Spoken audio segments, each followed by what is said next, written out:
changes the handling dynamics. The chassis isn't as stiff as a steel frame Spitfire's, thanks to the exotic material's more spring-like properties.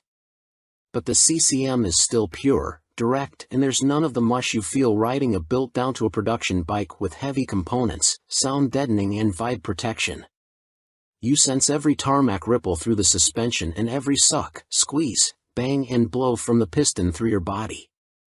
Forged Alley 7-spoke 19 inches wheels save another 6 kilograms, which endows the steering with the unbridled directness of a race bike. Its roomy, upright riding position is bang on for the road, with bars placed low enough to weight the front end, but not your wrists. It's racy but still comfy, similar in layout to a KTM 890 Duke R. Wet December roads never let us push the CCM anywhere near its limit, which is a shame, but at wobbling about speeds the handling is crisp, well-balanced and confidence-inspiring, even on its balloon-shaped 130-section Maxxis DTR1 FT rubber, which would look more at home sideways on a dirt track than tarmac. Brakes are a clear highlight. Twin Brembo monoblocks aren't the best of the best on paper, but they're loaded with the kind of glorious feel and power missing from any road bike fitted with ABS. Brushing the front brake lever has the calipers hissing as they munch into the wavy CCM-branded Galfer discs to scrub speed off in a flash. Engine. Next up, reliability.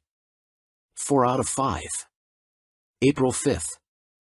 Like all CCM Spitfires, the 71T is powered by a compact, liquid-cooled single-cylinder motor, originally designed by BMW for Husqvarna.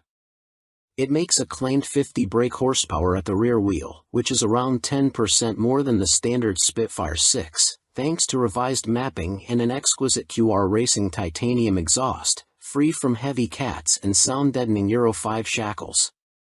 As much a sculpture that wouldn't look out of place in an art gallery, it's hand-built from 64 individually welded sections. With so little weight to push around, its thrappy 50 brake horsepower is devilishly effective and has the urgent, free-revving feel of a competition engine, the clue's in the name.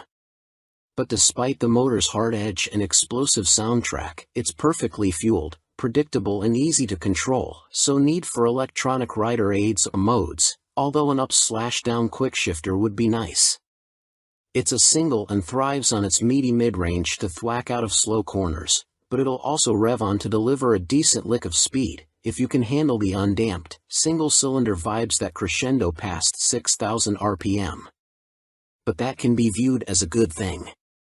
The Rush 1000 never intimidates or scrabbles for grip, and even when you're going slow, the exhaust, quickshifter and auto blipper are still music to the ears, making all the right pops, bangs and crackles.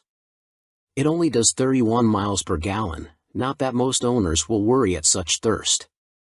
You quickly get used to the way the MV goes serenely about its business, and it's only when you need to overtake and have to stamp down a gear, or 4, you realize how little grunt there is. In fact, the only time the Rush lives up to its name is when you hold the throttle to the stop, and when you do, be prepared for the ferocious acceleration of a superbike and the brain-drilling roar of a race engine. Reliability and build quality. Next up, value. 4 out of 5. April 5th.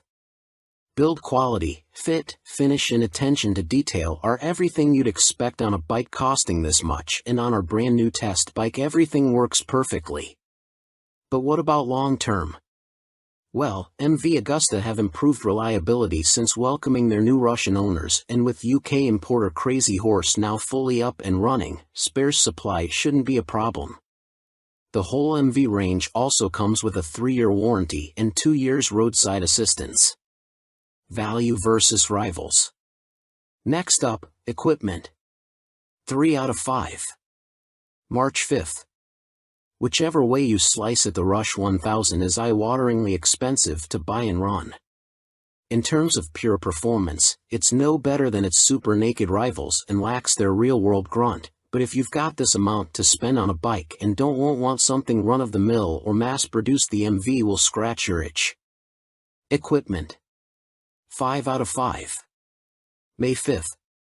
It's the same riot of heavily sculpted and detailed luxury as the Brute Ale 1000RR with swathes of carbon fiber and machined ollie parts, semi-active Öhlins forks and rear shock, Brembo Stylema calipers, Pirelli Super Corsa SP tires, MotoGP-style wings and a hand-stitched Alcantara-style twin-pad seat. It also has cornering traction control, 8 levels, and ABS, anti-wheelie, cruise and launch control, for rider modes and a color dash that links to your phone. The Rush 1000 takes the decadence a step further. Your extra 4,800 pounds gets you around instead of teardrop-shaped headlight with cornering LEDs that fan out around the headlight like a peacock. They strobe when the ignition is switched on and illuminate one by one as the bike leans over.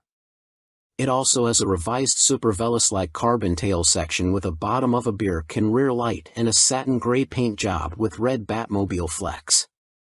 It wears a spoked wheel up front and its forged ollie rear is fitted with a carbon hubcap fixed to the rear wheel spokes. Does it affect stability in sidewinds? No. You also get a Race Kit SC Project titanium exhaust and revised fuel mapping, which is a work of art and sounds suitably naughty. The Italian firm also creates the pipes for Marquez's Honda. MV Agusta Brutale 800 RRSCS, 2020, on review. Our test bike is the most refined, capable and exciting Brute Ale 800RR we've thrown a leg over. Everything from the power of its brutal Brembos, to the way it rolls beautifully into corners and the riotous din from its 3/cut pipes is feel-good overload. The hard seat is a pain after a few hours and it gets fidgety over bumpy backroads, but the MV handles and hangs on like a super sport racer over smooth ground. The Brute Ale 800RR has the most visceral auto blipper in biking. Rich, gravelly and mechanical, every burst of power shoots 3-cylinder chills through your body as each cog slices precisely home. It's just as tuneful on the way up, with a loud crack through the quick shifter as the revs kiss the red line. The MV's electronic shifters deserve a place in an orchestra,